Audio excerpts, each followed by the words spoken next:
রব্বুল আলামিন বললেন, দুনিয়ার মধ্যে দানকারী নারী এবং পুরুষরা যখন আমার রাস্তায় দান করে, তারা যেন আমাকে উত্তম ঋণ প্রদান করলো, অর্থাৎ আমি ঋণী হয়ে গেলাম। দুনিয়ায় মানুষ যখন মানুষের কাছে ঋণ নেয়, যে পরিমাণ ঋণ নেয় সেই পরিমাণ ঋণই ফেরত দেয়। আর আল্লাহ রাব্বুল আলামিন বললেন, দুনিয়ার মধ্যে যারা আমাকে ঋণ দেয়, আমি আল্লাহ যে পরিমাণ ঋণ নেই এই পরিমাণ শুধু না, এর চেয়ে দ্বিগুণ বানাইয়া তার আমি আমলনামায় ঢুকাইয়া দেই।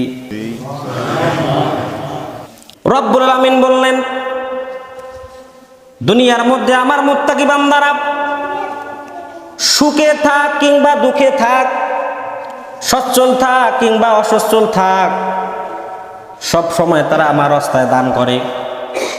হয়তো সুখের সময় একটু বেশি দান করে, দুঃখের সময় একটু কম দান করে, কিন্তু দান করার ধারাবাহিকতা তারা সব সময় চলমান রাখে।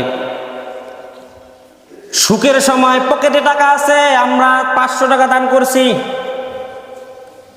দুঃখের সময় আমার পকেটে টাকা নাই, আমি 5 টাকা দান করছি। এই ব্যক্তিটা আল্লাহ তাআলার কাছে সব থেকে প্রিয়।